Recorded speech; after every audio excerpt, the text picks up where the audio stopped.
Bien. Sí, pido disculpas, no estaba grabando. La idea de la clase por ahí es hacer un repaso general rápido de toda la parte de todo lo que se evalúa en la segunda parte. Pero bueno, justo recién habíamos arrancado con modelos contables. Hicimos una breve introducción de los distintos parámetros que se pueden usar para conformar un modelo contable y sus diferentes combinaciones. Bueno, siguiendo con el trabajo práctico de modelos contables, ahí está. También teníamos que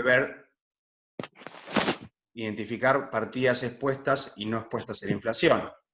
Entonces, nos pedía un ejercicio clasificar las siguientes partidas en están expresadas. Alguien tiene el micrófono habilitado y está haciendo interferencia. Creo que Mario. Ahí está. Nos pedía clasificar las siguientes partidas en expresadas en moneda de cierre, expresadas en moneda diferente a la de cierre, e indicar cuáles de las siguientes generan resultados por el cambio en el poder adquisitivo. Entonces nos daban distintas partidas. Teníamos que clasificarlas si eran de activo, de pasivo, de patrimonio neto, pero bueno, esto, lo que nosotros tenemos que ver es cuáles estaban expresadas en moneda de cierre o diferente a un valor diferente a la moneda de cierre, y si el mismo generaba o no generaba un resultado por el cambio en el poder adquisitivo de la moneda. Entonces veíamos que el dinero en efectivo en pesos, siempre el valor que figura en el billete va a ser un valor a fecha de cierre, y al ser una partida expuesta a la inflación, iba a generar un resultado por el cambio en el poder adquisitivo de la moneda. Acá lo que por ahí tienen que diferenciar y estar atentos y no confundirse, que cuando nosotros calculábamos el resultado por exposición a la inflación, que lo llamábamos REI o RESPAM, es lo mismo, para los fines de esta materia, es lo mismo. Uno significa resultado por exposición a la inflación y otro significa resultado por exposición al cambio en el poder adquisitivo de la moneda, donde puede llegar a tener en cuenta también no solo la inflación, sino que la deflación, tanto el aumento como la disminución de precios.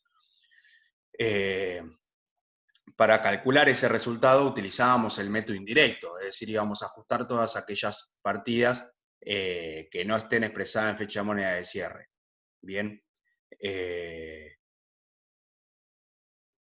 Y que no sean no sean monetarias. Pero bueno, hay una serie de ejemplos que les va a ir sirviendo para ver cada una cómo se clasificarían, en realidad. Entonces, aquella partida que representan de moneda de cierre tienen resultado por exposición a la inflación. Sí, está bien lo que pregunta Marcos, pero con la salvedad que hice recién.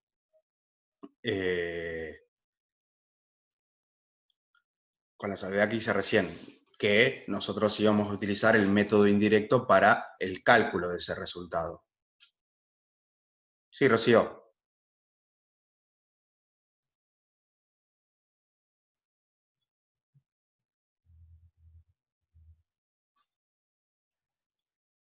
Sí.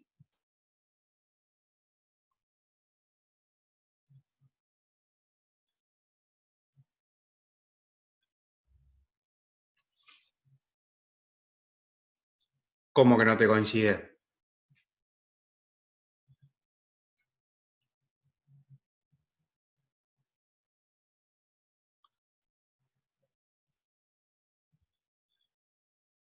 ¿Te acordás qué situación particular era?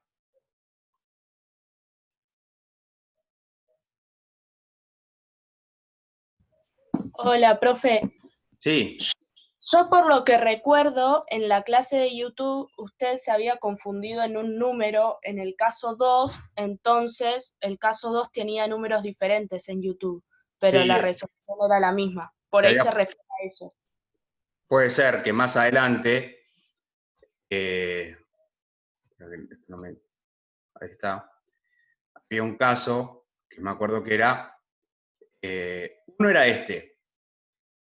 Yo acá había puesto 10% y era 5, me había confundido eso, pero los números estaban bien, que se había modificado, y otro creo que era un ejercicio de estos que tenía un número mal, que después lo corregí en el archivo que le subí. Que había hecho la salvedad en la misma clase que me había dado cuenta que había tipeado mal.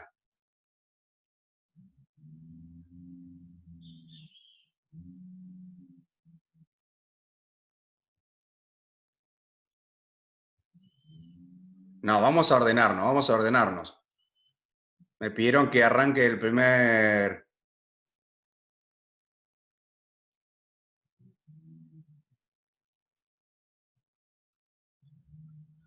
No confundamos. Una cosa son los modelos contables que nos van a servir para nosotros después hacer las registraciones pertinentes, hacer los mayores de las cuentas que utilizamos para hacer la registración, y una vez efectuado la registración y los mayores, volcamos todos esos datos a los estados contables. Es decir, ¿y a qué estados contables los vamos a volcar? Y los vamos a volcar al estado de situación patrimonial, al estado de resultado, que el estado de resultado, en caso de que optemos por unidad de medida homogénea, vamos a tener el resultado por inflación, es decir, eso va a ser un resultado que va a formar parte del resultado del ejercicio. Vamos a hacer también el estado de evolución de patrimonio neto, donde también vamos a tener que utilizar la cuenta ajuste de capital si hemos utilizado moneda homogénea, y también vamos a tener que hacer el estado de flujo de efectivo, donde en el estado de flujo de efectivo, ahí tenemos que utilizar todos los elementos que nos dio, que tenemos necesarios para calcular tanto el aumento como la disminución del efectivo, ya realizados por actividades operativas, financieras o de inversión. Pero no confundamos, porque puede ser que caigamos en algún error. Está bien lo que decís, pero no está del todo bien. Si vos haces eso, seguramente en algo te debe estar faltando, o algo te debe estar agregando de más. Porque en definitiva, si yo tengo un crédito sin cláusula de ajuste, es tomado como un activo monetario. Pero recuerden que en el estado de flujo ese crédito lo restábamos, porque era algo que no habíamos cobrado. De las ventas totales los terminábamos restando. Entonces empezamos con esos detalles, y puede ser que por tratar de relacionar dos conceptos que parecen similares, caemos en algún tipo de error. Pero bueno, lo importante de esto es que ustedes sepan reconocer cuáles son las partidas que se ajustan y cuáles son las que no se ajustan, y cómo se hace bajo método directo y el método indirecto. El método directo y el método indirecto para el cálculo del RECPAM no lo tienen que confundir con el método directo y el método indirecto del estado de flujo. Son dos cosas diferentes. Los métodos se llaman iguales, pero hacemos cosas distintas. ¿En qué práctico por ahí se veía bien? Acá, por ejemplo, Profe, una consulta, vuelvo porque si no vamos a avanzar y me voy a quedar perdida en eso. Sí, El Rocío. ejemplo que yo le pongo es ese que dice inversión en acciones de otras sociedades adquiridas en febrero del 2019, ahí. Bien, acá. Supuestamente acá dice que genera un resultado, pero en la resolución que dieron en el AU24 dice que no, porque lo tengo anotado los dos y la verdad no logro sacar cuál de los dos iría. Si Acá dice que no genera. Que no genera. Ese no es, el de abajo.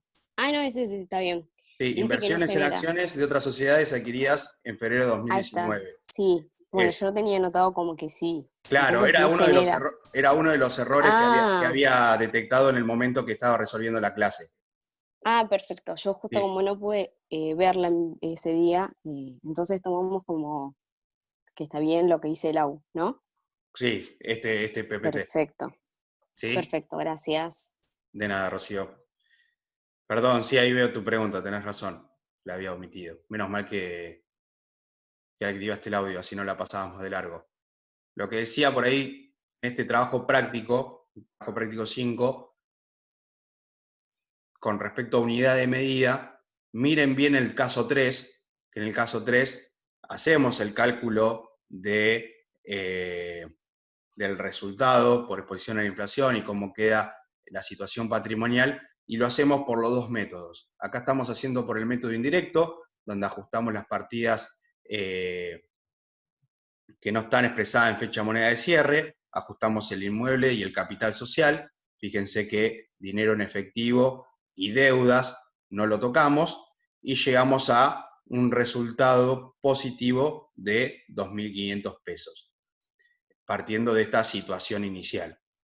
Y después hacemos la comprobación bajo el método directo y calculamos las partidas expuestas, es decir, las que están expresadas en moneda de cierre y las que son las verdaderamente expuestas a la inflación, que son caja y las deudas. Entonces lo multiplicamos por el coeficiente, por el porcentaje de inflación, y llegamos al mismo resultado del ejercicio. 5.000 pesos negativos más 7.500 pesos de resultado positivo, y llegamos a un resultado del ejercicio de la misma manera de 2.500 pesos. Por ahí para ver bien este práctico, les recomiendo que hagan hincapié en el trabajo práctico número 3 en el caso 3, perdón, para ver el tema de unidad de medida. Después tenemos criterios de evaluación, criterios de medición, donde vamos a tener resultados por tenencias. No hay mucho más que... No hay mucho para aclarar acá. Acá, cuando nosotros adoptamos valores corrientes, lo que tenemos que hacer cuando nos enteramos que el precio de algún bien que nosotros tenemos en el patrimonio cambia de valor en el mercado, es hacer el ajuste respectivo. Si yo tengo determinado bien que vale 10.000 y me entero que por el mercado, que en el mercado vale 12.000, yo lo que tengo que hacer es ese bien que lo tengo en 10, pasarlo a 12. ¿Y cómo lo paso de 10 a 12? Le sumo 2. Pero bueno, tenemos que hacer esa registración. ¿Y cuál sería la contrapartida de eso? Y bueno, si yo le sumo 2 a un activo, tengo que debitarlo por 2.000 pesos. ¿Y qué acredito? Y voy a acreditar una cuenta de resultado positivo, que es resultado por tenencia. Ahora bien, si yo lo tengo evaluado en 10 y en el mercado vale en 8, yo tengo que bajar el valor del bien que estaba en 10 y pasarlo a 8. ¿Cómo lo paso de 10 a 8? Y le resto 2. ¿Y un activo cómo hago para disminuirlo? Lo acredito, perdón. Entonces lo acredito en 8, ¿y qué cuenta voy a debitar? Lo acredito, perdón, en 2.000 para pasarlo de 10 a 8. ¿Y qué cuenta voy a debitar? Voy a debitar una cuenta de resultado negativo. Tanto la cuenta de resultado positivo como la cuenta de resultado negativo se llaman de la misma manera, resultados por tenencia.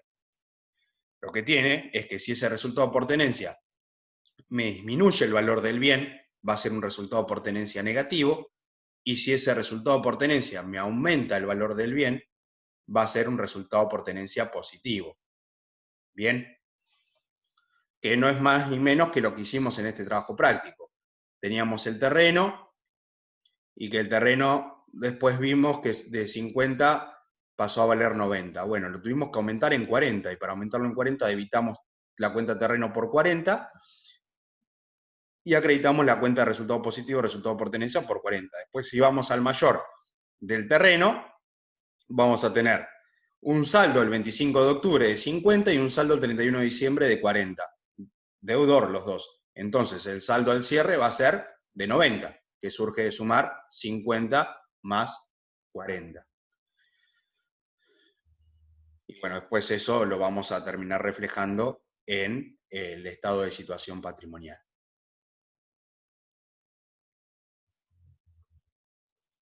Con respecto a modelos contables, no hay mucho más. Les recomiendo, es un práctico relativamente, si bien es un tema complejo, el práctico está hecho bastante sencillo como para que lo entiendan. Tienen la clase de la vez que lo explicamos, tienen el archivo subido. ¿Qué les pueden tomar de esto? desconozco porque el parcial todavía no está hecho, pero puede ser que hagan, que les hagan hacer algún asiento de ajuste, o que le hagan decir cuánto es el saldo de determinada cuenta, o qué cuenta se debe ajustar y qué cuenta no se debe ajustar. A lo que voy, no le van a tomar nada distinto a como resolvimos este trabajo práctico. El trabajo práctico tenía una manera de resolverse, no le van a tomar algo completamente alocado en el cual no hayamos visto en la clase que correspondía. Ya. En el examen, la unidad de medida la tenemos que resolver por el método indirecto o nos lo van a decir. Con respecto a eso, lo que se toma para hacer los ajustes, para el cálculo del resultado, es decir, para el cálculo del REI o del RECPAM, se utiliza el método indirecto. El método indirecto, que es ajustar todas las partidas que no están expuestas, las que no estén expresadas en moneda de cierre. Si queremos evaluar el método directo, te vamos a pedir el directo. Si no, si te decimos cuál es el RECPAM, vos lo hacés bajo el método indirecto. Igual creo que te lo van a pedir, te lo van a decir. Porque son dos cosas distintas, Josefina. Una cosa es el capital y otra cosa es el dinero en efectivo. Cuando yo aporto capital, aporto dinero en efectivo, obviamente. Pero yo a ese dinero en efectivo le tengo que dar una contrapartida. Esa contrapartida va a ser el capital social. ¿Qué quiere decir el capital social? El capital social es una obligación que tiene el ente para con los propietarios. Recuérdense que nosotros teníamos que el activo era igual al pasivo más el patrimonio neto. Bueno, el activo es todo lo que tiene el ente. Y todo lo que tiene el ente, ¿cómo lo consiguió? Y parte se lo pidió a un tercero y parte se lo pidió a los propietarios. Bueno, la parte que se lo pide a los terceros está dado como pasivo, la parte que se lo pidió a los propietarios, por decirlo de alguna manera, está dado por el patrimonio neto. Por eso no tienen que confundir. Yo, como socio, aporto en una empresa 100.000 pesos. Bueno, esos 100.000 pesos van a ir parte al dinero en efectivo que tiene la empresa y parte a la obligación que tiene la empresa conmigo, que soy el socio. O dicho de otra manera, esos 100.000 pesos de capital es el derecho que yo tengo como socio en esa empresa. Son dos cosas diferentes.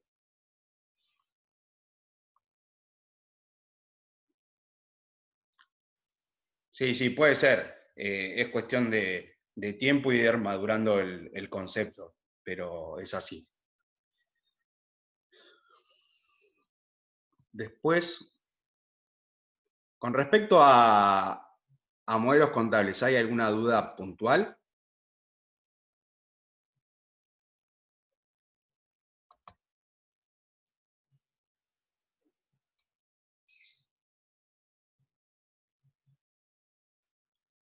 Si no, vamos al trabajo práctico 6, que teníamos caja y bancos. Acá caja y bancos, yo no creo que en el parcial le tomen algo muy extenso con respecto a este tema. Seguramente entre bastante de teoría, pero no se confíen porque puede entrar algo de práctica. Nosotros dentro del rubro caja y bancos tenemos en principio conocimos dos maneras de controlar que los saldos estén bien o mal. Y bueno, una manera para controlar que el saldo de caja sea correcto, o si es incorrecto, ver cuáles son las diferencias y hacer los ajustes pertinentes, es el arqueo de caja o el arqueo de efectivo. Y para controlar el saldo de mi cuenta corriente bancaria o de las cuentas corrientes bancarias que tenga el ente, el método de control que va a tener la empresa va a ser la conciliación bancaria. Con respecto a arqueo de caja o arqueo de efectivo, ustedes los que tienen que primero hacer es tener toda la información ordenada. Cuando nosotros abrimos la caja registradora del ente, ver qué tenemos, que es lo que ponemos en esta columna, esto es todo lo que encontramos cuando abrimos la caja registradora. Lo fuimos separando, vimos la cantidad de cosas que teníamos de cada elemento que encontramos y qué importe sumaba. Y después íbamos dividiendo qué correspondía realmente a caja, en base al concepto que nosotros sabemos de teoría que corresponde al rubro caja, y qué no correspondía al rubro caja. Y en caso de no corresponder, a qué rubro correspondía, porque después nosotros todo lo que registramos como caja lo vamos a tener que dar de baja y registrarlo como lo que realmente es. Entonces, una vez haciendo esos ajustes, lo primero que hacemos es ver cuánta plata tenemos. Vemos cuánta plata tenemos en la caja y vamos al saldo del mayor de caja. Ya si es diferente, hay que hacer un ajuste, ya sea faltante o sobrante de caja. En caso que sea faltante, va a ser o un resultado negativo, y en caso que sea sobrante, va a ser un resultado positivo. ¿Siempre que hay faltante de caja va a ser un resultado negativo? No, siempre no. ¿De qué va a depender? Y va a depender de quién se haga cargo de ese faltante. Si ese faltante de caja se hace cargo la empresa, se hace cargo el ente, sí va a ser un resultado negativo. Pero si de ese faltante se va a hacer cargo el cajero, el responsable de la caja, no va a ser un resultado negativo para el ente, sino que va a ser un activo, porque eso se va a convertir en un anticipo de sueldos. Es decir, las empresas por lo general, cuando ponen a un encargado de la caja, se le paga un adicional por la responsabilidad que tiene. Pero al mismo tiempo le dicen, si falta caja, si falta dinero, es responsabilidad tuya. Todo el dinero que falte, yo te lo voy a descontar del sueldo. Entonces, si el empleado cobraba 50.000 pesos y en ese mes en la caja faltaron 1.000 pesos, bueno, al final del ejercicio, yo le voy a hacer la liquidación por el sueldo original, pero me voy a tomar 1.000 como que ya se lo pagué por adelantado y efectivamente le voy a terminar dando 49. Ese es el razonamiento cuando se toma como anticipo de sueldo algún faltante o alguna otra cosa, porque no puede haber faltante, pero puede ser que me hayan enganchado billetes falsos o billetes rotos que no me sirven para circular.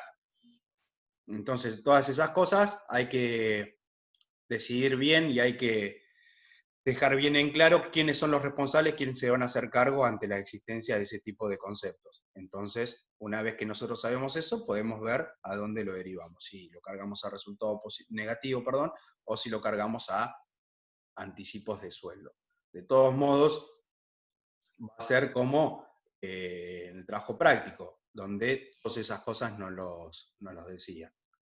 La empresa tiene como criterio, le va a aparecer algo así: reconocer como resultado del periodo las diferencias como consecuencia de existencia de billetes deteriorados y descontar del sueldo del empleado la existencia de billetes falsos y de diferencia de saldo. Entonces, todo lo que tenga que ver con billetes rotos va a ser resultado negativo, y todo lo que tenga que ver con billetes falsos o diferencias de saldo, es decir, yo en el mayor tenía algo, pero realmente físicamente tengo otra cosa, van a ir cargados como anticipos de sueldo en una registración. Con respecto a arqueo es eso, recomendación, estudiar bien qué son los conceptos que entran dentro del rubro caja,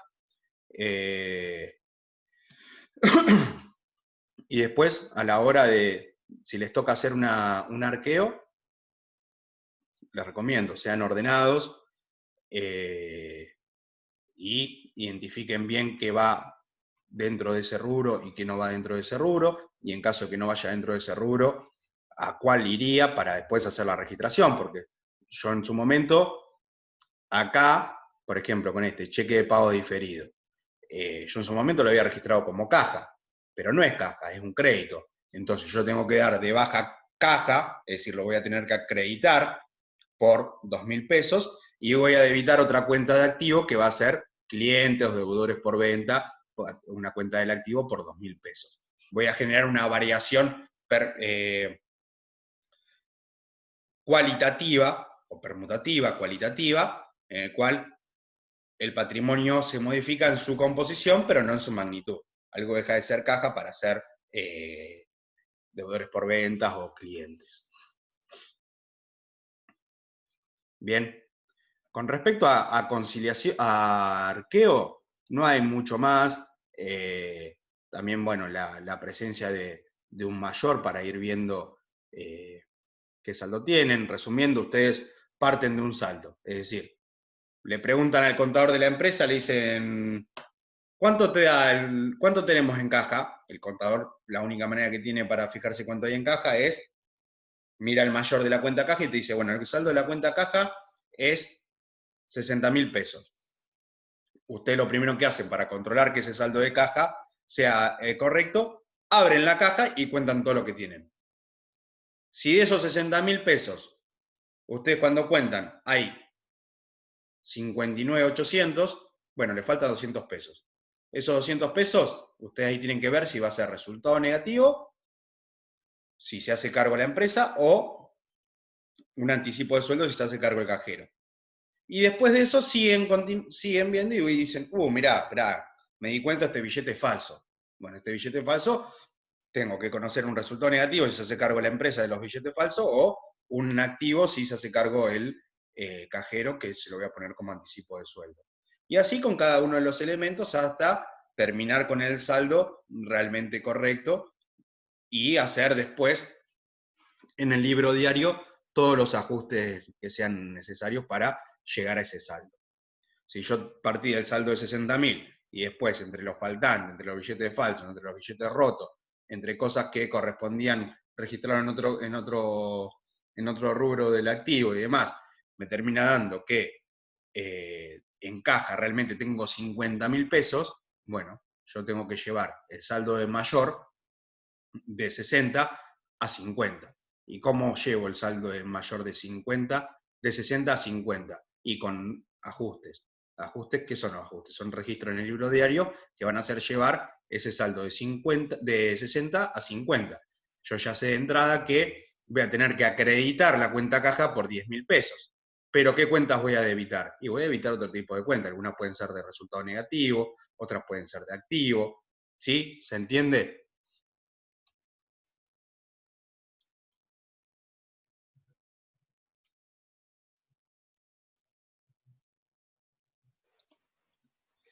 Sí, perfecto. Porque en realidad los sueldos se pagan a mes vencido, es decir, se pagan una vez que el trabajador realizó su trabajo. Es decir, el trabajador trabaja del 1 de abril al 30 de abril, yo el sueldo se lo pago el 30 de abril, el 1 de mayo, el 2 de mayo, el 3 de mayo, el 5 de mayo. Es decir, se paga por el trabajo que realizó.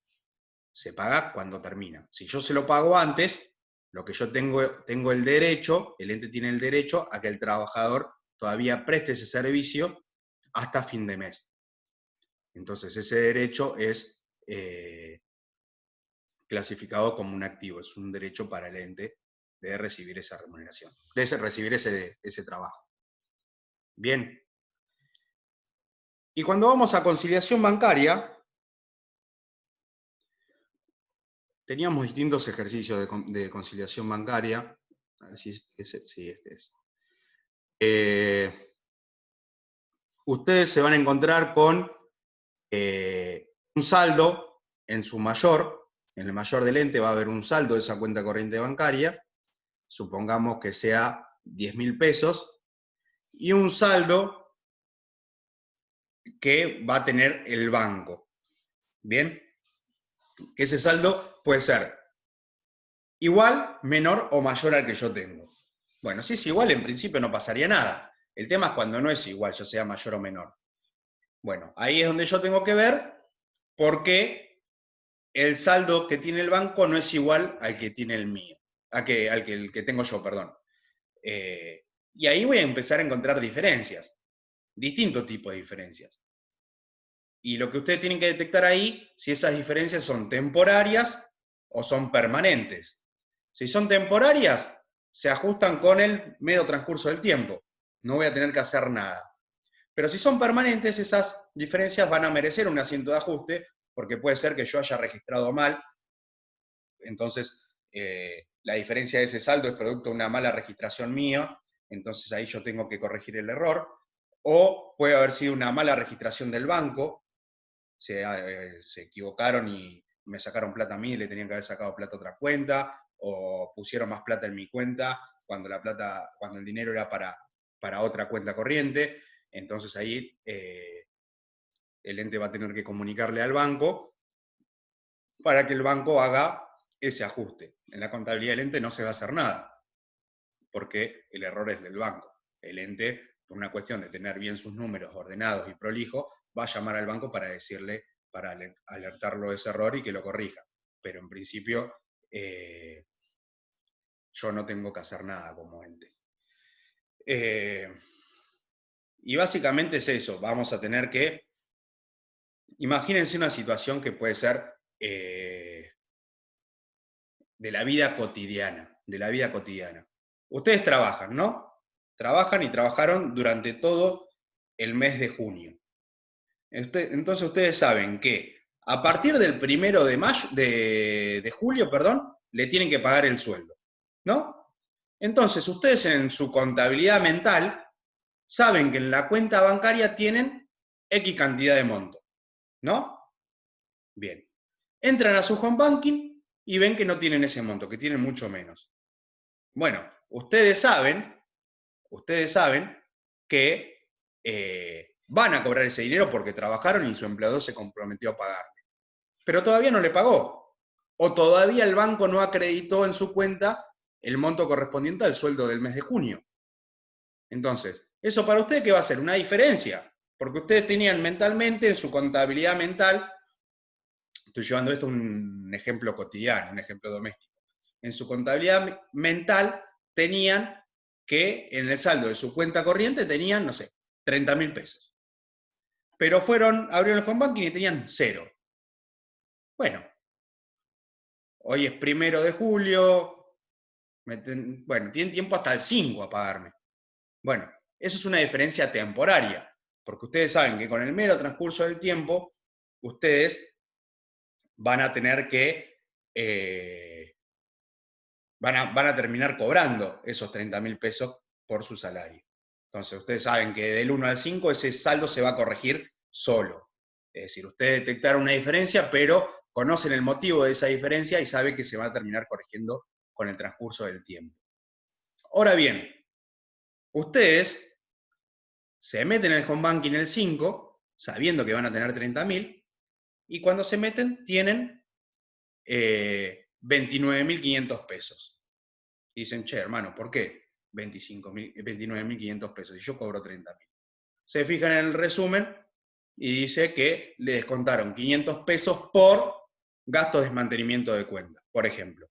Bueno, ustedes en el modelo mental no tenían eso en su contabilidad mental.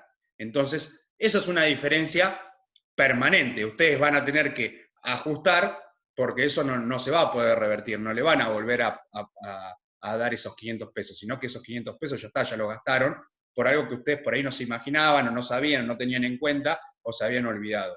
Entonces esa diferencia va a ser permanente y ustedes van a tener que hacer el ajuste en esos 500 pesos menos. ¿Se entiende la diferencia por ahí entre diferencias temporarias y diferencias permanentes? Yo se lo llevé un ejemplo doméstico, un ejemplo cotidiano. Obviamente no van a haber este tipo de situaciones en un parcial y en un trabajo práctico y en un final mucho menos. Un trabajo práctico, en un final, en un parcial, van a haber cosas referidas a un ente y a cosas un poco más concretas. Yo traté de hacérselo un poco más doméstico para que logren interpretar qué son esos tipos de diferencias y por qué. Y parece un tema complejo, puede parecer un tema lejano, pero fíjense ustedes lo cercano que es con el ejemplo que di. Y el día de mañana, cuando ustedes tengan un trabajo, o si ya lo tienen y demás, o que estén trabajando mismo en turismo, muchas veces a distintos sectores de de un ente se pide que colaboren o que ayuden con una conciliación bancaria. Porque hay entes que hacen conciliación bancaria diariamente, otros una vez por mes, otros una vez por semana. Eso va a depender del tamaño y de la cantidad de transacciones con el banco que tenga el ente. ¿Alguna duda con conciliación bancaria? ¿Quedó claro con el ejemplo ese o los confundí un poco más? No, quedó claro.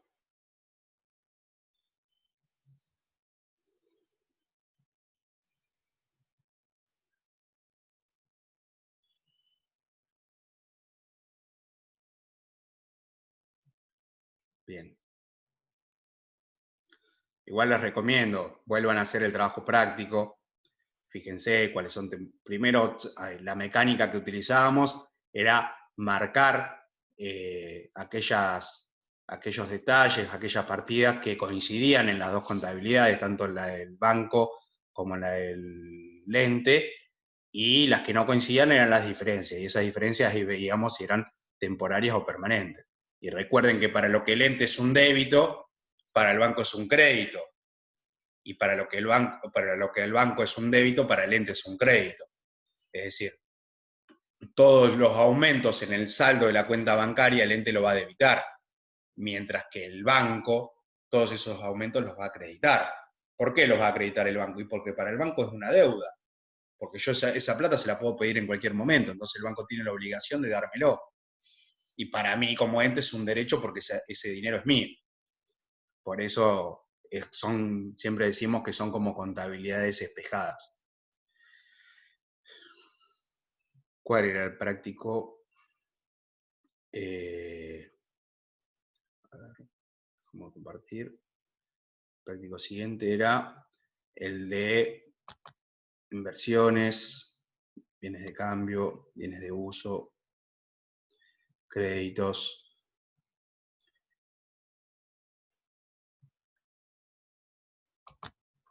Bien.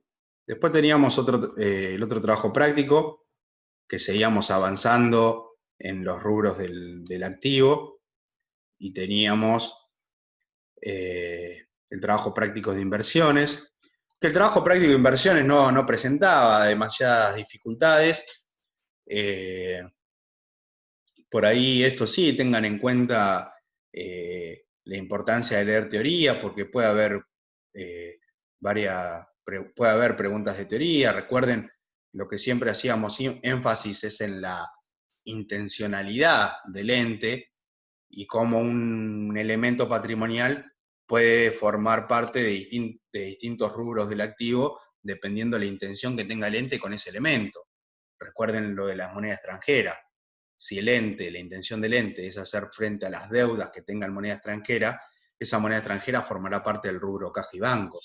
Pero si el ente tiene moneda extranjera para obtener una renta producto de la diferencia de cambio, esa moneda extranjera la vamos a tener dentro del rubro inversiones. Bien. Y después lo que hicimos en el trabajo práctico de inversiones no fue muy loco lo que se hizo, fue el cálculo de la rentabilidad de cada una de las inversiones, que para calcular la rentabilidad de la inversión lo que hacíamos era dividir la renta que obtuvimos sobre el capital que invertimos realmente para obtener esa renta. Entonces con eso nos daba la rentabilidad que tenía esa inversión. Una duda de inversiones cuando quedaba una diferencia de cotización negativa, no se calculaba rentabilidad. Y no, porque la rentabilidad significa cuánto me rindió lo que yo invertí en la inversión. Es decir, si la rentabilidad me dio 8,57%, quiere decir que cada 100 pesos que yo invertí, gané 8.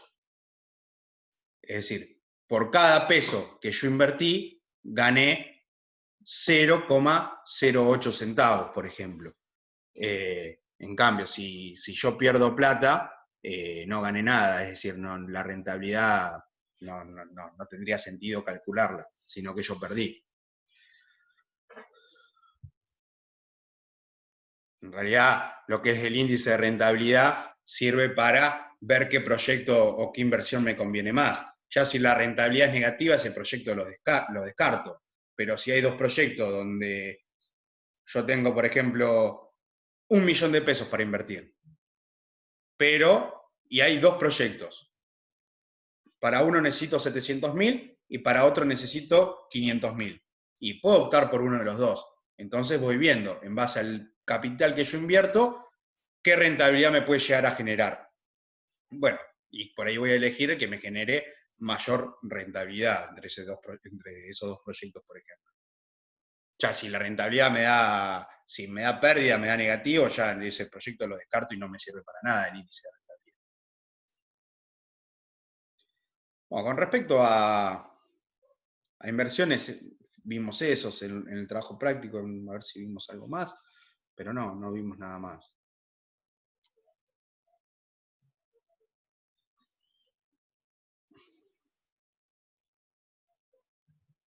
Los resultados que generan inversiones son considerados no operativos, o no tienen que ver con la operatoria principal del ente. Bueno, eso es un concepto que habíamos puesto ahí, no me acuerdo por qué, pero es verdad lo que dice. Acá está la fórmula de rentabilidad, la relación beneficio-inversión, donde poníamos el beneficio dividido el capital, y eso nos iba a dar el índice.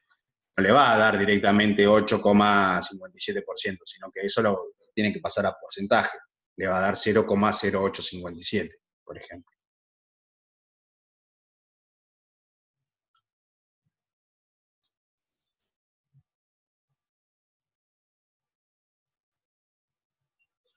¿Qué nos recomienda, profe? Repasar más, porque es más importante y complejo. No entiendo, Mario, la pregunta. No, lo que estamos haciendo ahora acá es un repaso por los distintos prácticos que fuimos viendo y voy resaltando por ahí las cosas más importantes, y si ustedes tienen alguna duda, me frenan y profundizamos sobre eso. Puede ser que por ahí se me esté pasando algún tema específico de un trabajo práctico, puede ser.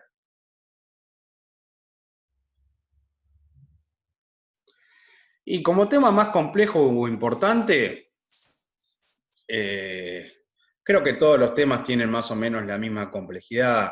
Por ahí el práctico de modelos y tiene una complejidad un poco más, una complejidad diferente, pero después todos los prácticos tienen sus propias particularidades. No, análisis no entra. Análisis entra para el recuperatorio, para el coloquio y para el final. Bueno, después, con créditos, ¿qué teníamos? Con crédito teníamos un trabajo práctico en el cual fuimos siguiendo con el mayor de la cuenta de deudores para llegar a un saldo. Acá en este práctico, por ahí la perlita de este práctico era el cálculo de la previsión para deudores incobrables.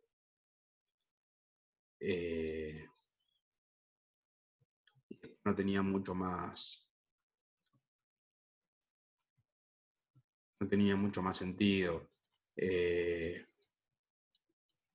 Acá repasen bien lo que es la previsión también. ¿Por qué calculamos una previsión? El reconocimiento del resultado negativo al momento del cálculo de la previsión para deudores incobrables, que la previsión para deudores incobrables es una cuenta regularizadora del rubro créditos, es decir, que es una cuenta de naturaleza patrimonial del activo, pero que tiene saldo deudor, saldo acreedor, perdón, va a ir restando dentro del rubro créditos. ¿Cómo era este práctico? Bueno, partíamos de una situación inicial en la cual el cliente no pagaba. Después, pasado un tiempo, el cliente nada más nos abona el 20% de la deuda que tenía. Entonces ahí el rubro crédito, es decir, la cuenta de deudores, disminuye porque algo me pagaron. más al mes siguiente, yo le envío una nota de débito porque le voy a cobrar más intereses, entonces la nota de débito lo que hacía era incrementarme a mí el derecho y aumentarle la deuda al cliente, y después se constituye una previsión por el 50% del crédito, que para calcular la previsión correctamente, sacar el 50% es algo sencillo, se divide por 2 o se multiplica por 0,5, pero para poder tener un resultado correcto de la previsión, primero tenemos que haber hecho bien el mayor de ese rubro. ¿Sí? Pero no sé si lo vieron en teoría, los distintos, cómo se componen cómo pueden llamarse los distintos créditos, si tienen los deudores por venta, deudores morosos, deudores en gestión judicial, deudores incobrables. Son distintos estamentos por los cuales van pasando los deudores a medida que no van pagando, pero todas son cuentas patrimoniales del activo.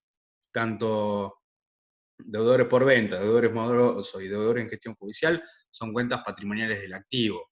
Yo todavía tengo el derecho, lo que pasa es que lo que hago es identificarlo mejor en qué situación está ese crédito. Ya el deudor incobrable pasa a ser un resultado negativo y ahí la previsión para deudores incobrables es un activo, pero con saldo acreedor, para estar regularizando. No, la previsión es un cálculo estimado en base al índice de incobrabilidad que tiene el ente a lo largo de sus ejercicios económicos. No es que siempre va a ser del 50%. En este caso puso el 50%, es un dato del ejercicio.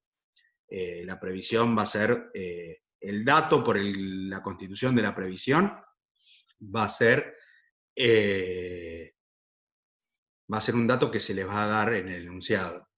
También puede ser que se haga uso de esa previsión. ¿Cómo puede ser que se haga uso de esa previsión? Y bueno, yo hice la previsión a cierre de un ejercicio. Al ejercicio siguiente,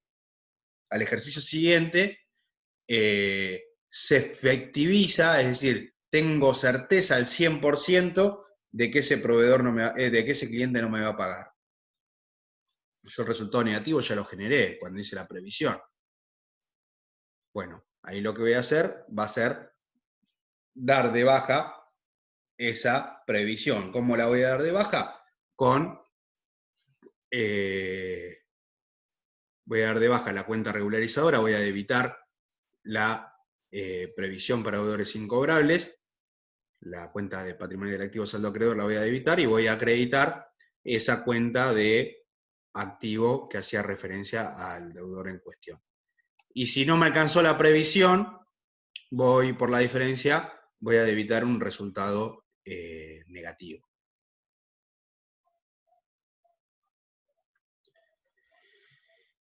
Y con respecto a bienes de cambio, a ver si queda algo más de crédito, creo que era así sencillo, si no había nada más de crédito. Con respecto a bienes de cambio, tienen que tener en cuenta bien cómo se conforma el costo de incorporación de los bienes de cambio en el patrimonio del ente. ¿Y cómo está compuesto el costo de incorporación? El costo de incorporación va a ser el precio de compra más todos los gastos necesarios para tener a mi disposición esos bienes de cambio, menos los descuentos comerciales, no financieros, descuentos comerciales, que tengo por la compra de ese bien. Entonces, yo lo que tengo que hacer acá es identificar bien cuáles son los gastos necesarios. Teníamos un caso, por ejemplo, el del restaurante, que compraba manzana, banana, papa, naranja, melones, creo, que el importe de la factura era de 12.000, nos decía, y que se iba a abonar a 90 días. De pagar al contado, el costo hubiese sido 10. Bueno, acá tengo que tomar 10, no 12, porque el precio de compra es el precio al contado, no el precio financiado, el precio al contado. El flete para el traslado de dicha mercadería hasta el depósito es de 500. Tengo que identificar si el flete es un gasto necesario o no es un gasto necesario. Si yo no pago el flete, el bien nunca me llega. Es decir, va a ser un gasto necesario. Entonces va a sumar al costo de incorporación del bien de cambio. Después, hubo erogaciones de descarga en el depósito por 200 y 400 para distribuirlo. Bueno, si yo no lo descargo nunca me llega. Pero distribuirlo no es un gasto necesario. Yo lo pagué porque lo quería tener más acomodado en mi local. Entonces, bueno, ahí lo que tengo que identificar cuáles son los gastos necesarios y cuáles no. Bien. Entonces, habíamos puesto que el precio contado formaba parte del costo de incorporación, el flete iba a formar parte del costo de incorporación, la descarga de mercadería iba a formar parte del costo de incorporación. Mientras que los 400 no iban a formar parte del costo de incorporación, sino que iban a ser parte de un resultado negativo y hacer un gasto por esa compra. Bien. Y después, bueno, teníamos otro que era similar, donde veíamos, había un tratamiento particular con el tema del impuesto al valor agregado. Pero, sí, en esto tengan en cuenta bien puede ser que les diga cuáles de todo esto son gastos necesarios para la incorporación de un bien de cambio, y le dé una lista de cosas y ustedes tengan que seleccionar cuáles son los gastos necesarios. O les dé una situación inicial como esta, por ejemplo, como el punto 1, y que les dé determinada cantidad de opciones, y ustedes lean, y que las opciones sean, por ejemplo, opción A, el costo de incorporación del bien de cambio es de 12.000. Opción B, el costo de incorporación del bien de cambio es de 10.000. Opción C, el costo de incorporación del bien de cambio es de 10.700. Opción D, el costo de incorporación de los bienes de cambio es de 11.100. Lean esas 4 opciones y ustedes tienen que elegir cuál es la correcta. Y para elegir cuál es la correcta, primero van a tener que hacer este razonamiento. ¿Sí?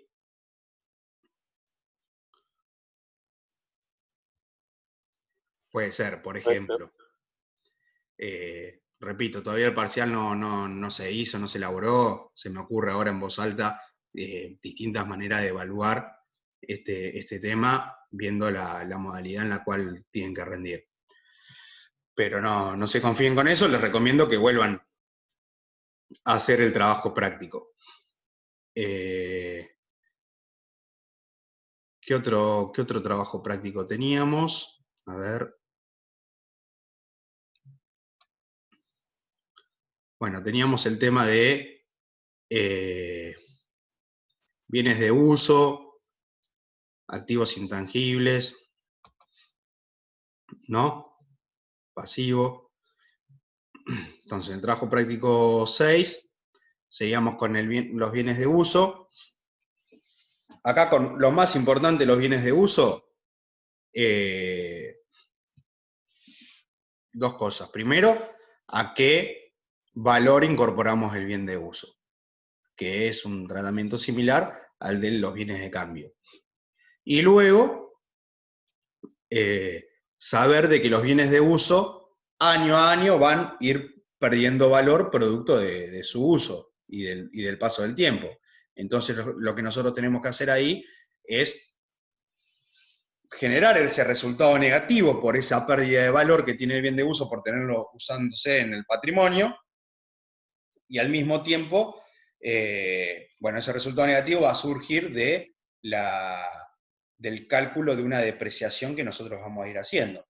¿Y cómo se calculaba esa depreciación? Y esa depreciación se iba a calcular tomando el valor de origen de ese bien de uso, restándole el valor de recupero y dividiéndolo por la vida útil del bien de uso. Y eso me va a dar una cuota de depreciación anual, en principio. Si yo ese bien lo compré a mitad de año, y entonces la cuota de depreciación, la anual no me sirve, la tengo que llevar a mensual. Entonces, lo compré a mitad de año, bueno, si la compro a mitad de año es fácil, porque la anual la divido por 2 y listo. Pero también, por ahí lo correcto sería dividirlo por 12 y multiplicarlo por la cantidad de meses que estuvo en mi patrimonio. Y ustedes ahí, cuando hagan el registro de esa depreciación, van a debitar en la cuenta de resultado negativo, que sea depreciación de rodado, depreciación de inmueble, depreciación de equipo de computación, resultado negativo, a, y en el haber van a poner depreciación acumulada de rodado, inmueble, equipo de computación, etcétera, que es una cuenta patrimonial del activo con saldo acreedor. Que esa cuenta va a estar regularizando el rubro bienes de uso. Después ustedes al cierre van a tener que evaluar ese bien de uso. Si yo tengo un bien de uso que lo compré en 50.000 pesos, pero tengo amortizaciones acumuladas por 20.000 pesos, ¿y cuál va a ser el valor del bien de uso? Y el valor por el cual voy a tener que poner después los bienes de uso va a estar dado por los 50.000 que los compré, menos los 20.000 de amortizaciones acumuladas. Es decir, el saldo de ese bien de uso va a ascender a 30.000 pesos. ¿Sí? Bienes de uso creo que fue eso. No sé si hubo algo más complejo. Pero, bueno, fíjense, ponele, pero un caso así, donde tenga la vida útil en años. Entonces, si tengo la vida útil en años, pongo valor de origen menos valor de recupero dividido vida útil. Es decir, valor de origen era 24.000 pesos. Menos valor de recupero, que eran 4.000 pesos, dividido la vida útil, que eran 4 años. Entonces yo hago 20 menos 4 me da, 24 menos 4 me da 20. Dividido 4 me da una cuota de depreciación de 5.000 pesos. Que esa es la cuota de depreciación anual. Entonces, yo por año voy a depreciar estos 5.000 pesos. Ahora bien, teníamos un caso donde la vida útil estaba dada en kilómetros recorridos. En kilómetros en realidad. Entonces yo tenía un valor de origen, tenía un valor de recupero, tenía una vida útil, y tenía otro dato desde cuántos kilómetros había utilizado ese rodado durante el año que iba a estar amortizando. Entonces yo para calcular la cuota de depreciación voy a tener el valor de origen, que es un dato que me dan, 540.000, valor de recupero, restando 140.000, dividido la vida útil, que son 100.000 kilómetros. Entonces, yo para calcular la cuota de depreciación hago 540 menos 140 dividido 100. Y eso me va a dar la cuota de depreciación por kilómetro recorrido. Es decir, por cada kilómetro que el rodado que compré recorre, a mí va a sufrir una depreciación de 4 pesos. Entonces, si yo recorrí 20.000, ¿cuál va a ser la depreciación de ese ejercicio? Y va a estar dado por 20.000, que son los kilómetros recorridos, por la cuota de depreciación por kilómetro, que son 4 pesos. Me va a dar 80.000 pesos la depreciación de ese ejercicio. En vez de kilómetros recorridos, pueden ser una maquinaria que se deprecia por unidades producidas. Bueno, es el mismo razonamiento. Lo que les quiero poner acá es que no siempre va a ser que la vida útil esté dada en años. Puede ser que esté dada en kilómetros, en unidades producidas, lo cual, si está dada en kilómetros o en unidades producidas, hay que hacer un calculito más. Bien. Bueno, y acá sacábamos a cuánto ascendía el saldo del rodado. Yo lo había comprado en 540, tuve una depreciación de 80, el saldo del bien de uso va a ser de 460.000 pesos. Y después habíamos puesto un supuesto de que hacía 2 años que estaba en el patrimonio. Entonces ya había, y que había también recorrido 20.000 kilómetros el año anterior. Es decir, que había tenido una depreciación igual a la de este año. Entonces, el saldo del rodado, es decir, el saldo del rubro bienes de uso, va a estar dado por el valor de origen de ese rodado, 540.000, menos, en realidad, las depreciaciones acumuladas. Y las depreciaciones acumuladas tenía 80 del año anterior y 80 de este año. Es decir, menos 160. Y me va a dar un valor residual de 380.000 pesos.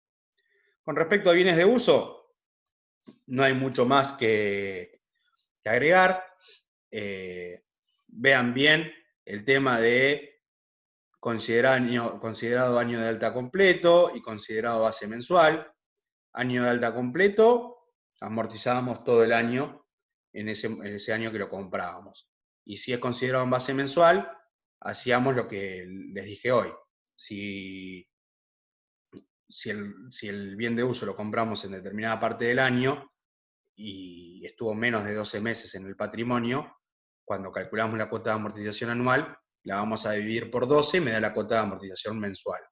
Y esa cuota de amortización mensual lo multiplico por la cantidad de meses que tuvo durante ese año el bien de uso en el patrimonio del ente.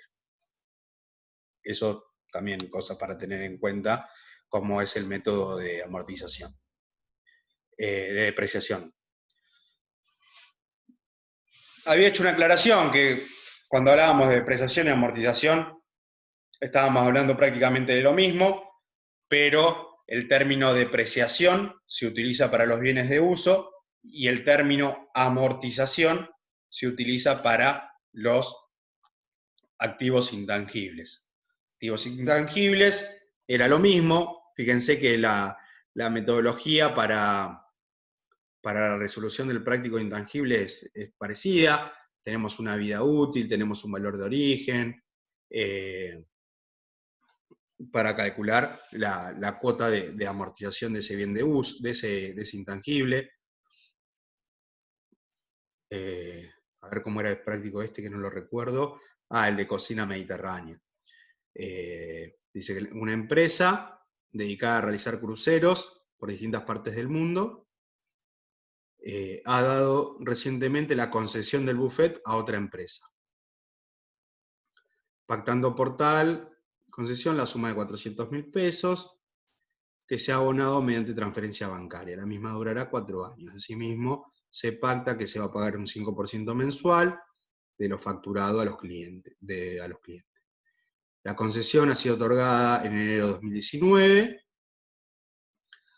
con la facturación de enero de 2019 a diciembre de 2019 fue de 2 millones. Entonces yo, el 1 de enero de 2019, tengo que reconocer que incorporé a mi activo un derecho a explotación. Ese derecho a explotación se llama concesión, y cumple con las características para estar clasificado dentro de los activos intangibles. Entonces yo voy a dar de alta en mi activo. Para dar de alta en mi activo voy a debitar concesiones por 40.000 pesos, que fue lo que yo gasté para que me den ese derecho, y lo pagué con cheque o con transferencia bancaria, no sé si me dice, pero bueno, con algo lo tuve que haber pagado, o me pude haber quedado un pasivo por el mismo monto. Después, en diciembre, reconozco los 2 millones que me entraron, dinero por lo que facturé en el buffet. Me entró caja por 2 millones y tuve un resultado positivo por esos servicios que presté de 2 millones. Pero de esos 2 millones yo tuve que pagar el 5%.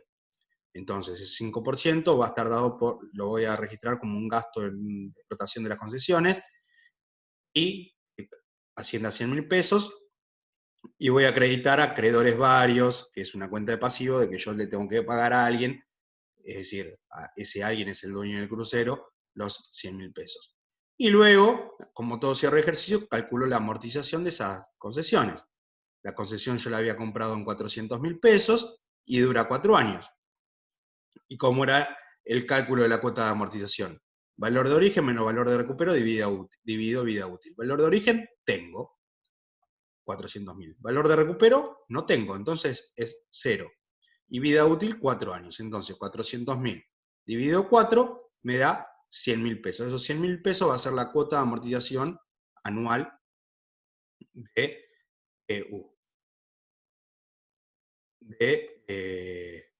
de mi activo intangible. Entonces yo voy al libro diario, registro, amortización, concesiones, resultados negativos, a amortización acumulada, concesiones, patrimonial activo, saldo acreedor, por el saldo de 100.000 pesos.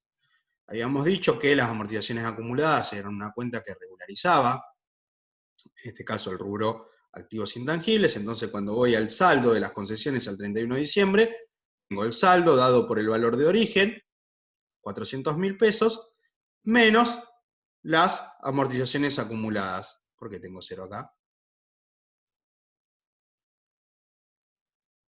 27. 27. Porque no sé, borré acá. Ahí está. Lo había borrado sin querer.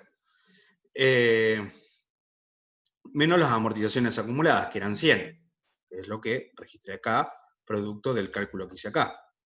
Entonces, me va a dar un saldo de 300.000 pesos. Con respecto a intangibles, no mucho más. Otro rubro que teníamos era deudas a corto y largo plazo, dentro del pasivo, que la idea de este práctico es que ustedes sepan identificar cuáles son las deudas que identificamos dentro del pasivo corriente y cuáles son las deudas que identificamos fuera del pasivo corriente, es decir, como deudas no corrientes. Las deudas corrientes son todas aquellas exigibles dentro de los 12 meses, contados a partir de la fecha de cierre del ejercicio, y las no corrientes son las que son exigibles fuera de ese plazo, pasados los 12 meses, contados a partir de la fecha de cierre del ejercicio. Y en base a eso, tenemos que identificar qué parte es corriente y qué parte no corriente.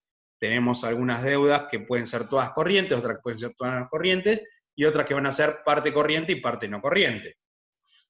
Volvamos a los ejemplos cotidianos o domésticos. Ustedes compran algo en 18 cuotas,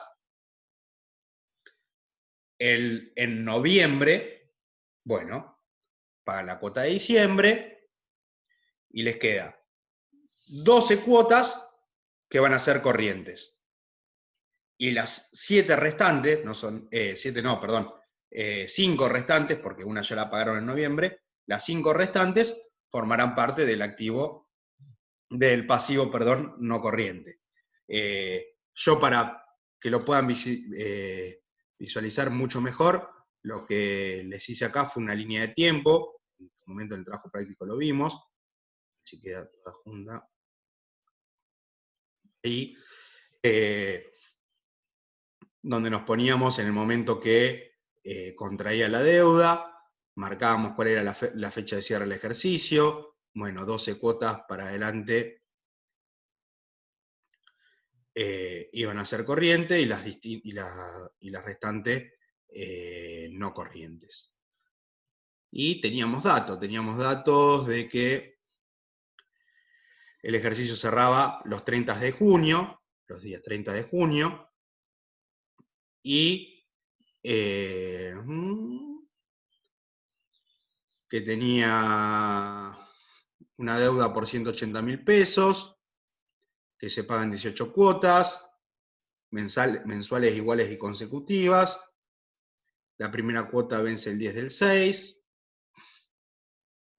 con fecha 2 del 5, el banco acredita el importe, nada, es más que nada para que váyanlo haciendo, son todas muy parecidas. Por ahí la más compleja es la primera, pero después con las otras, una vez que hicieron la línea de tiempo y vieron lo que es corriente y lo que es no corriente, ya no van a tener tantas dificultades para poder resolverlo. Trabajo práctico 7.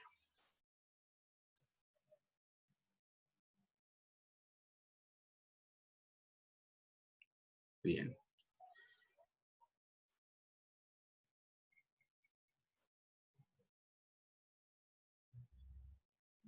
Y los intereses van a depender de a qué cuota corresponden cada uno. Las cuotas que correspondan al pasivo corriente serán corrientes, y las que correspondan al pasivo no corriente serán no corrientes.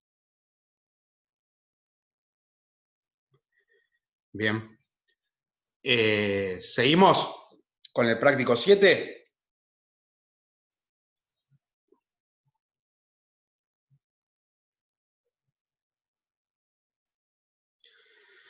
Josefina, se refería a los bienes de cambio, perdón.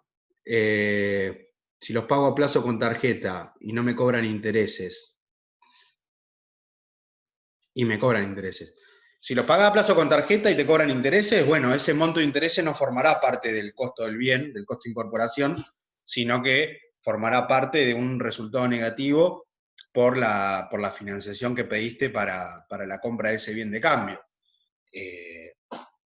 Si vos tenés manera de identificar cuál sería el precio a contado en caso de que vos lo pagues financiado, tenés que tomar el precio contado.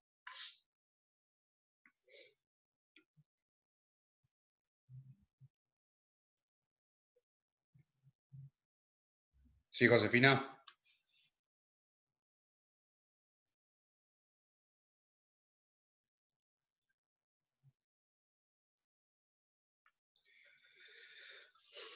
Bien. Vamos al práctico 7.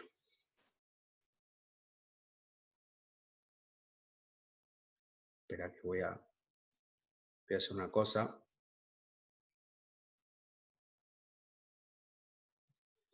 Este lo voy a cerrar. Voy a ir cerrando porque si no, no los...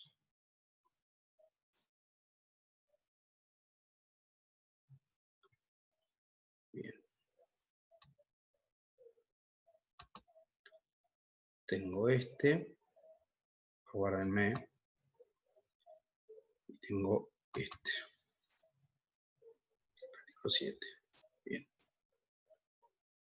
Listo.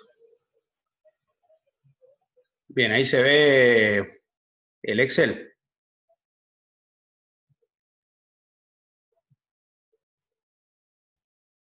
Perfecto. Bien. Bueno, el trabajo práctico 7, ya ahí arrancamos con estados contables, pasamos a otra etapa del proceso contable, que es la etapa de registración, la última, de exposición, perdón, la última de exposición. Y bien. Y en este trabajo práctico vemos el estado de situación patrimonial y el estado de resultado. Vamos a ver. Bueno, acá también apóyense mucho en la teoría de qué información reflejaba cada uno de los estados, qué información iba reflejando cada uno de los estados, y en base a eso, porque puede haber bastantes preguntas de teoría con respecto a estados contables. Pero bueno, nos iba pidiendo que confeccionemos el estado de situación patrimonial. Nosotros siempre íbamos a partir de este balance de sumas y saldos, es decir, estas son todas las cuentas que tenemos, y el saldo de cada una de las cuentas, es decir, dado por estas dos columnas, y en base a eso teníamos que ir, en principio, clasificando en si cada una de estas cuentas correspondían a cuentas patrimoniales o a cuentas de resultados. En caso de corresponder a cuentas patrimoniales, si eran de activo o de pasivo o de patrimonio neto, y si eran de resultados, si los mismos eran negativos o positivos. No es nada más y nada menos que la confección de la hoja de trabajo. La confección de la hoja de trabajo me va a dar información para yo confeccionar el estado de situación patrimonial y el estado de resultados. Hacíamos la clasificación de cada uno y veíamos si los mismos eran activos, pasivos y demás. Entonces, una vez clasificado todos, no sé por qué lo tengo, he clasificado todos, me iba a dar el total del activo y me iba a dar el total del pasivo más el patrimonio neto. Y va a haber una diferencia, esa diferencia iba a estar dada por los resultados. Entonces, iba a la columna de resultados, me fijaba en los resultados positivos, los resultados negativos y calculaba el resultado del ejercicio. Y después todo esto lo trasladaba a estado de situación patrimonial. Entonces ahí ya terminé de confeccionar el estado de situación patrimonial. Y dentro del estado de situación patrimonial teníamos notas y anexos que nos iban a decir cómo iban a estar compuestos cada uno de los rubros. Pero básicamente es eso lo que hicimos en el trabajo práctico del estado de situación patrimonial. Todos estos datos los teníamos como dados. Lo que nosotros tenemos que identificar acá es importantísimo, que ustedes sepan a qué rubro pertenece cada una de las cuentas. Caja sabemos que qué tipo de cuentas, si son cuentas patrimoniales o cuentas de resultados. Tenemos que saber esa clasificación. Nosotros sabemos que caja es una cuenta patrimonial, que corresponde al activo. Entonces me va a servir para la confección del estado de situación patrimonial. Capital social es una cuenta patrimonial del patrimonio neto, me va a servir para el estado de situación patrimonial. Mercadería es una cuenta patrimonial del activo, también me va a servir. Muebles y útiles, patrimonial del activo. Títulos públicos, patrimonial del activo, es una inversión, me sirve. Depreciación acumulada de muebles y útiles, es una cuenta que va a estar regularizando los muebles y útiles, pero no deja de ser una cuenta patrimonial y patrimonial del activo. Entonces yo en el momento que lleve bienes de uso al estado de situación patrimonial, no voy a llevar de muebles y útiles 10.000 pesos. Voy a llevar 8.000, voy a llevar 10 menos su cuenta regularizadora dentro de bienes de uso, más todos los otros bienes de uso que tenga, que no me recuerdo si tenía otros bienes de uso en este práctico. Banco Nación, también cuenta patrimonial. Caja en moneda extranjera, también cuenta patrimonial. Inmuebles, también cuenta patrimonial. Anticipo a proveedores, también cuenta de patrimonial. Pero bueno, no tengo ningún saldo porque me da 0. Documentos a cobrar, también cuenta patrimonial. Proveedores, también cuenta patrimonial, de pasivo. Ventas, no es cuenta patrimonial, es cuenta de resultado. Intereses no devengados, regularizadora del pasivo. Del activo, perdón. No, el pasivo, los documentos a cobrar del activo. Regularizar el activo, va a ir restando dentro del activo. Esto mercadería vendida, cuenta de resultado, no va a servir para el estado de situación patrimonial. Intereses ganados tampoco, es otra cuenta de resultado. Este es otra cuenta de resultado, tampoco va a servir. Entonces, nosotros acá tenemos de un lado el activo y del otro lado el pasivo más el patrimonio neto. Nosotros sabemos que el activo tiene que ser igual al pasivo más el patrimonio neto. Pero también sabemos que el patrimonio neto va a estar compuesto de 2 elementos en principio, del capital y el resultado. Bueno, el resultado no lo tenemos. ¿Y cómo calculamos el resultado? Y con estas 2 columnas. Entonces, la diferencia va a ser el resultado del ejercicio, que va a ir dentro del patrimonio neto. Entonces, llegábamos al estado de situación patrimonial, que se iba a exponer de esta manera, y recuerden que el patrimonio neto se iba a exponer en una sola línea. ¿Por qué se iba a poner una sola línea? Porque puede ser que acá diga patrimonio neto, según, por ejemplo, según estado respectivo. ¿Bien? Entonces, con esta leyenda, esto me va a derivar al estado de evolución de patrimonio neto que llegábamos a este número, pero dentro del estado de situación patrimonial se iba a exponer únicamente en una sola línea. Y bueno, después cada uno de los rubros tiene una nota, que esa nota nos va a decir cómo llegó a componerse de esa manera. ¿Bien? Por ejemplo, vamos al caso de bienes de uso, nota 1.5. ¿Cómo llegamos a 24.500? Y a 24.500 llegamos por los 10.000 de bienes y útiles menos la depreciación acumulada de muebles y útiles, más el valor del inmueble de 16.500. Entonces, 10.000 menos 2.000 más 16.500, 24.500. Esto va a ser el saldo que voy a exponer acá dentro del activo no corriente en bienes de uso. ¿Sí? Con respecto al estado de situación patrimonial, saber eso, estado de resultado. Estado de resultado también, primero identificar qué corresponde y qué no corresponde a resultados, y después hacer el estado respectivo, ¿no? Donde voy a tener primero una utilidad bruta, que se compone por todos los resultados positivos y negativos producto de la actividad principal, y después dividir todos los gastos que tenga el ente en departamentos, ya sea de comercialización, de administración, ir dividiendo, y después si hay otro tipo de ingresos y egresos, puede haber que haya resultados positivos por intereses que yo le cobré a mis clientes por no pagarme a término. Bueno, esos resultados positivos van a ir dentro de los resultados financieros sumando. Pero puede ser que a mí me hayan, un proveedor no le haya pagado de contado y me haya cobrado intereses. Bueno, esos intereses van a ser resultados negativos dentro de los resultados financieros. Y así hasta llegar al resultado del ejercicio.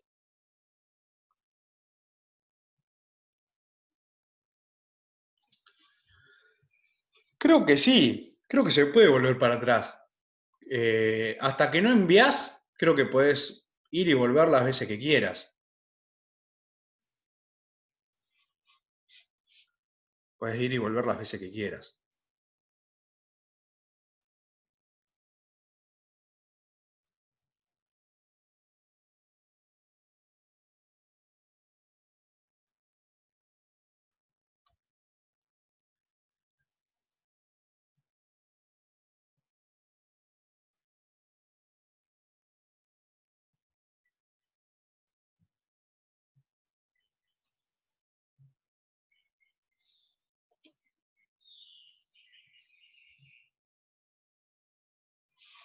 Todavía no sé cuánto tiempo va a haber, pero sí, son varios temas, pero se va a tratar, siempre se hace de que el tiempo que se dé sea un tiempo que les alcance para resolver. No les van a tomar todo lo que estamos viendo ahora, va a haber cosas que no van a entrar y que seguramente después entren en el recuperatorio, como en cualquier parcial de cualquier materia.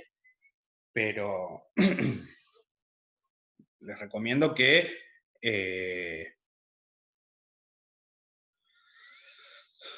profe, ¿podrías explicar del caso 2 la parte del patrimonio neto más pasivo? Caso 2, a ver, ahí vamos.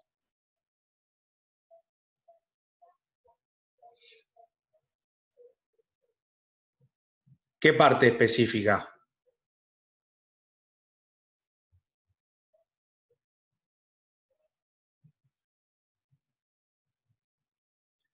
Luciano.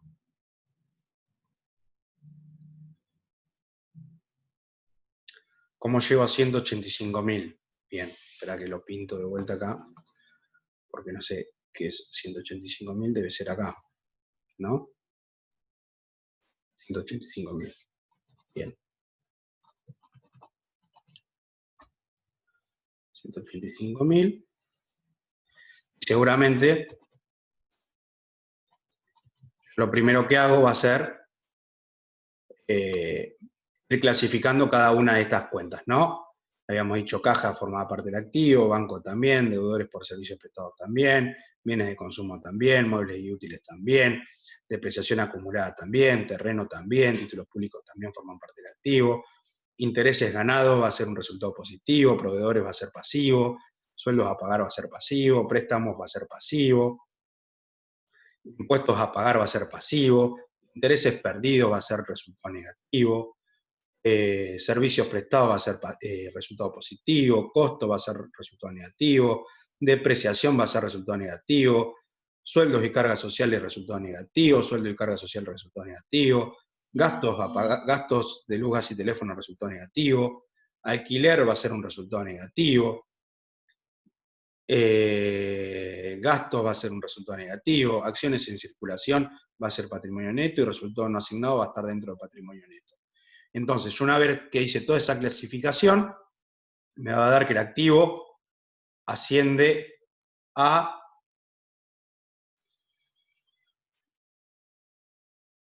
no, espera que acá hay algo mal, chicos.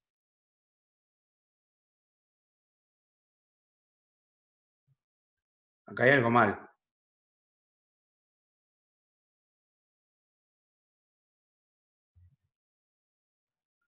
Vamos a hacerlo porque hay algo mal. Esto no tiene que dar eso.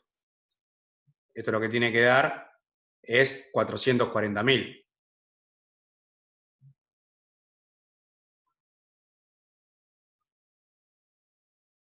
Claro, está mal sumado. Esto es más total de pasivo, 255 más total del patrimonio neto. 440. ¿Esa era tu duda? Estaba mal tipeado.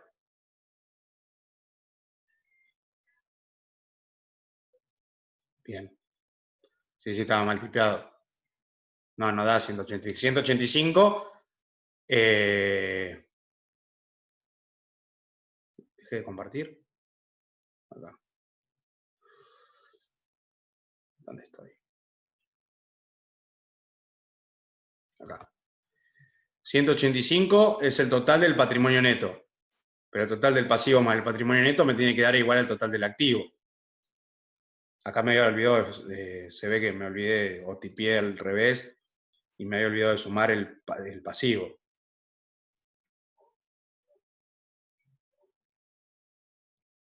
Ese es el problema. Pero si era ese la consulta, era un error de tipeo, no había nada raro.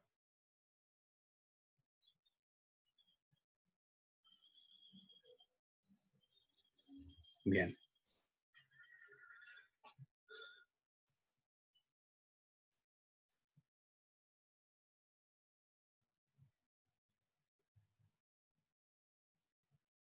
Vamos al...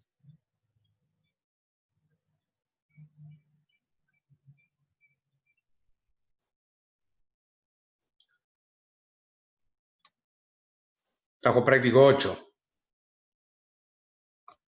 Estado de evolución del patrimonio neto. De este, ¿tienen alguna duda? Es el que vimos en la clase pasada.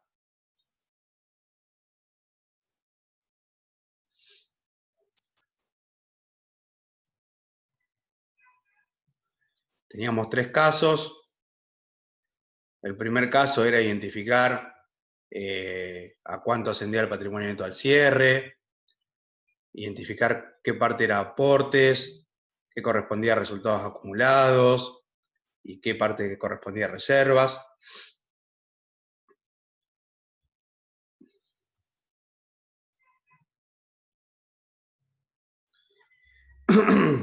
Después, en el segundo caso, había que, era fácil, era sencillo identificar qué formaba parte del patrimonio neto y qué no formaba parte del patrimonio neto. Acá les recomiendo la clase de Paula, de estado de evolución del patrimonio neto. Es corta, dura un poquito menos de una hora, poner que dura una hora, y tienen este tema, la parte teórica, explicada muy bien. Si a esa parte teórica ustedes le suman la clase del viernes pasado o la misma solución en el Excel para no escuchar toda la clase, les tiene que alcanzar para el parcial. Pero bueno, en este caso lo que hicimos fue identificar que formaba parte del patrimonio neto y que no formaba parte del patrimonio neto, y en el último caso terminamos haciendo un estado de evolución del patrimonio neto, con diferentes cosas que fueron sucediendo a lo largo de la vida del ente, a lo largo de ese ejercicio, perdón. Donde teníamos que el estado de evolución del patrimonio neto era un cuadro de doble entrada. De un lado íbamos teniendo cómo se conformaba el patrimonio neto, los distintos elementos que forman parte del patrimonio neto, y del otro lado las distintas acciones que iban sucediendo a lo largo del ejercicio del ente. Entonces teníamos un saldo inicial, donde el patrimonio neto era de 105.000 pesos, que esos 105.000 pesos se conformaban por 80.000 pesos de acciones en circulación, 3.000 pesos de dividendos en acciones, 2.000 pesos de reserva legal y 20.000 pesos de resultados no asignados. Después lo que sucedía era que se capitalizaban esas acciones que estaban en dividendos en acciones, es decir, empezaban a formar parte de las acciones en circulación. Entonces lo que sucedía era una variación cualitativa, el patrimonio se modificaba en su composición, pero no en su magnitud, no disminuía ni aumentaba, sino que de pasar de dividendos en acciones, una cuenta del patrimonio neto, pasabas a acciones de circulación, otra cuenta del patrimonio neto. Luego había una distribución de resultados no asignados, se asignaban esos resultados que no estaban asignados. Yo tenía 20.000 pesos de resultados no asignados y 500 se distribuyeron a reserva legal. Esto es otra operación, otra variación cualitativa. Disminuyo 500 de resultados no asignados y aumento 500 pesos de resultados no asignados, ambas cuentas de patrimonio neto, una disminuye y otra aumenta. Dividendos en efectivo van a disminuir esos resultados no asignados, pero no van a ir a otra cuenta de patrimonio neto, sino que van a irse del patrimonio neto, con lo cual hay una variación cuantitativa. El patrimonio neto varía no solo en su composición, sino también en su magnitud, y después se iba a distribuir de esos resultados no asignados 500 pesos más en dividendos en acciones, lo cual disminuye resultados no asignados en 500 y aumento en 500 dividendos en acciones, lo cual estoy bajo una variación cualitativa, ya que el patrimonio neto varía en su composición, pero no en su magnitud. Disminuye el patrimonio neto y aumenta el patrimonio neto. Disminuye con la cuenta de resultados no asignados, aumenta con la cuenta de dividendos en acciones.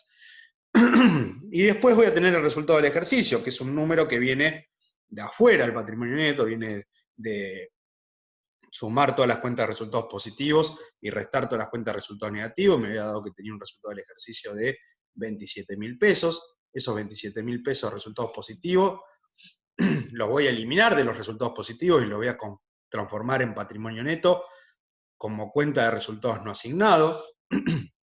La cuenta, recuerden, la cuenta de resultados no asignados es una cuenta de patrimonio neto, no es una cuenta de resultados. Es una cuenta de patrimonio neto donde se van a ir poniendo todos los resultados que va teniendo el ente, van a ir a resultados no asignados. Dejan de ser resultados positivos y pasan a ser resultados no asignados, y de ahí el ente decide qué hacer con esos resultados. Sí, pagarle a los propietarios, dar dividendos en acciones, llevarlo a reserva legal, llevarlo a otro tipo de reservas o tenerlo ahí en resultados no asignados. Entonces, una vez finalizado eso, totalizo y me da un patrimonio neto de 121.500 pesos, que van a estar compuestos por 83.000 de acciones en circulación, 500 pesos de dividendos en acciones, 2.500 pesos de reserva legal y 35.000 pesos de 35.500 pesos de resultados no asignados. Y yo acá lo que puedo ver es por qué tengo 83.000 pesos de reserva legal, de acciones en circulación. Y porque arranqué con 80 y después se capitalizaron esos dividendos en acciones. Ah, ¿y por qué tengo 500 de dividendos en acciones? Y porque tenía 3.000. Cuando se capitalizaron dejaron de formar parte de dividendos en acciones y después hubo una distribución de resultados no asignados en la cual incrementó nuevamente los dividendos en acciones en 500 pesos. Ah, ¿y por qué tengo reserva legal de 2.500? Porque arrancaste el ejercicio con 2.000 pesos de reserva legal y durante el ejercicio hubo distribución de resultados y te asignaron 500 pesos más en reserva. Ah, ¿y por qué tengo 35.000 pesos de resultados asignados si yo tenía 20.000? Y porque en el medio distribuiste 11.500 pesos de resultados no asignados y al mismo tiempo tuviste un resultado del ejercicio positivo de 27.000 pesos. Por eso llegaste a 35.500 pesos. Ah, bueno, entonces sí. Con eso corroboro que el patrimonio neto al cierre es de 121.500 pesos. Bien.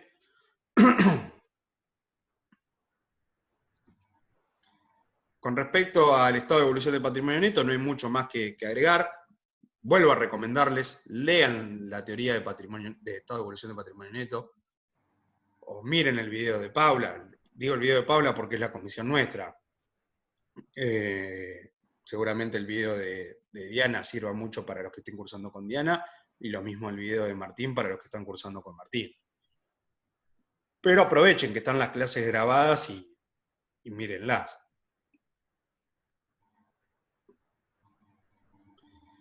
¿Qué más? Bueno, vamos a estado de flujo efectivo, que hubo una pregunta.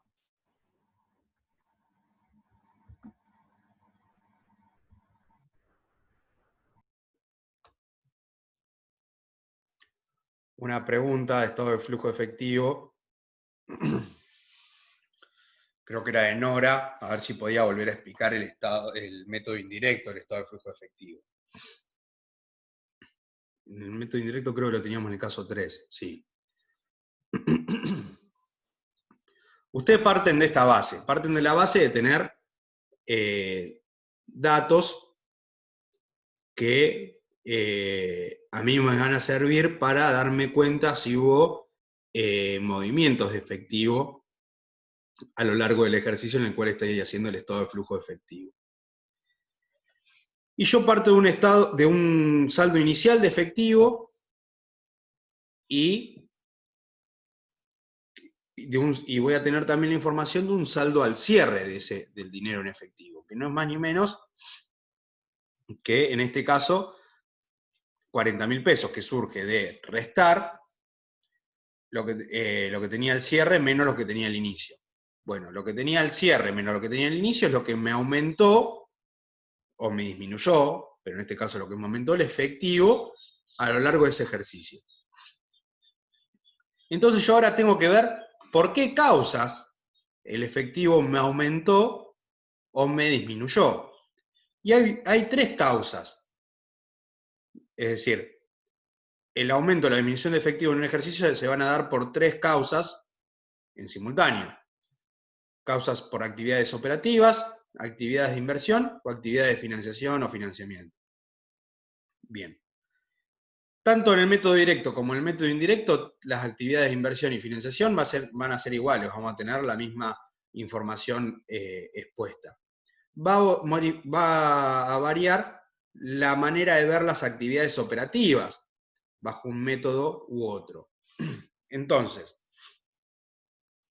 en el método directo, para calcular la variación o el flujo de efectivo producto de las actividades operativas, lo que voy a hacer es ver todas aquellas operaciones que tengan que ver con cobros y pagos hechos productos o realizados producto de la actividad principal.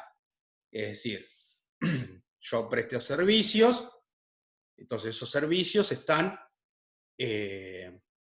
relacionados con la actividad principal. Bueno, todos los cobros de esos servicios que presté van a ir dentro de los movimientos efectivos producto de actividades operativas. Los pagos a los proveedores que hice para poder llevar adelante mi actividad principal también van a ir dentro de las disminuciones de los activos producto de las actividades operativas, al igual que el pago de los sueldos a los empleados, son gastos operativos que tiene el ente porque están relacionados con la actividad principal. Eso para calcular el flujo de efectivo producto de actividades operativas en el método directo. Pero si yo tengo que calcularlo por el método indirecto, yo voy a partir del resultado del ejercicio para ver las actividades operativas. Voy a partir del resultado del ejercicio. El resultado del ejercicio es X. Entonces, pero a mí ese resultado del ejercicio no me dice que fueron todos, que todos esos ejercicios están acompañados o relacionados con entrada o salida de dinero en el ente. ¿Por qué? Porque voy a tener determinado tipo de actividades o determinado tipo de resultados que no fueron acompañados de ingreso o egreso de efectivo. Voy a tener, por ejemplo, amortizaciones. Las amortizaciones me van a estar disminuyendo el resultado, ¿no? Pero no tiene nada que ver, porque en la amortización me genera un resultado negativo, pero no me genera salida de efectivo. Entonces ahí va a estar distorsionado ese resultado del ejercicio si yo lo quiero hacer equivalente a efectivo. Entonces le voy a tener que sumar eso que yo había restado en las amortizaciones. Voy a hacer todos esos ajustes para poder llevarlo a que ese resultado del ejercicio se ajuste a movimientos de fondos. Por ejemplo, yo tuve ventas durante ese ejercicio, pero ¿cobré todas las ventas? No, no cobré todas las ventas. Entonces voy a tener que restar todo lo que no cobré. Porque si yo tengo X monto de ventas que hice y otro monto de ventas que no cobré, bueno, lo que cobré va a ser la diferencia entre esas dos cosas. Entonces, ventas va a estar como resultado positivo entre el resultado del ejercicio, ya incluido en este monto. Bueno, voy a restar todo lo que no cobré. Y lo que no cobré, ¿de dónde lo saco? Y lo saco del estado de situación patrimonial. ¿En qué rubro? Créditos. Bien. Al mismo tiempo, voy a sumar todo lo que tenga que ver con deudas que yo tenga con proveedores. ¿Por qué? Porque dentro del costo de la mercadería vendida o dentro del costo de los servicios prestados, son todas las erogaciones que yo hice para poder llevar adelante mi actividad. Pero las pagué todas. Y me voy a fijar, si yo en el estado de situación patrimonial tengo deudas con proveedores, quiere decir que todas esas erogaciones no las pagué. Entonces yo voy a tener ese resultado, se disminuyó, pero no todo fue salida de efectivo. Entonces voy a aumentar, voy a sumar todas las deudas que yo tenga con proveedores. Y corre la misma suerte todos aquellos sueldos que no he pagado, que debo y que no pagué. ¿Por qué? Porque cuando yo devengo el sueldo, me genera un resultado negativo. Entonces, en el estado de resultado va a haber un resultado negativo por los sueldos devengados de ese año, durante todo ese año. Pero puede ser que no haya pagado todos. Entonces, ese resultado negativo de los sueldos no se condice con la cantidad de dinero que salió del ente. Salió esa cantidad menos lo que todavía no pagué. ¿Se entiende un poco, Nora, que era por ahí la que preguntabas sobre el método indirecto?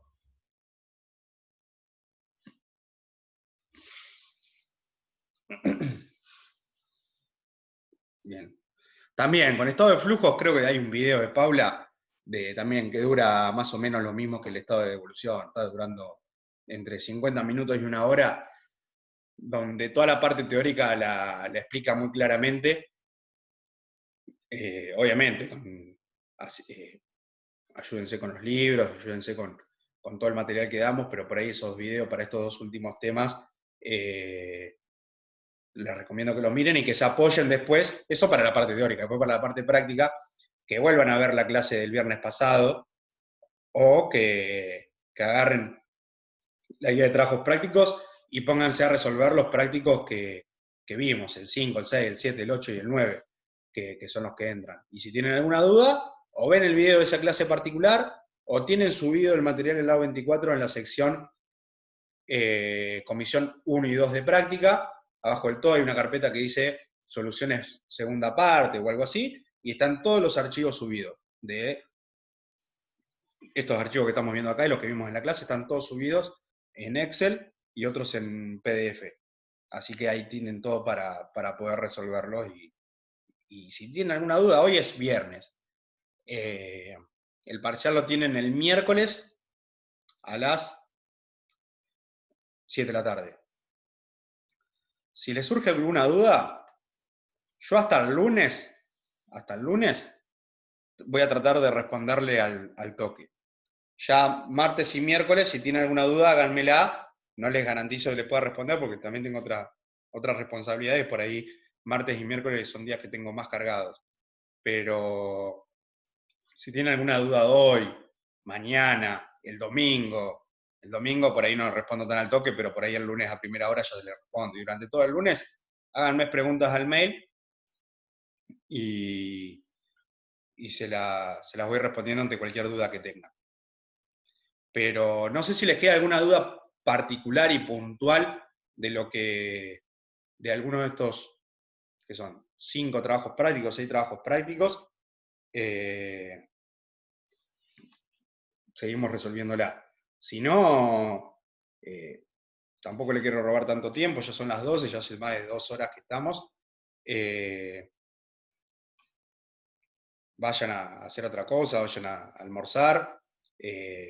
Y pónganse a estudiar. Y cualquier duda que tengan ya me preguntan. ¿Sí?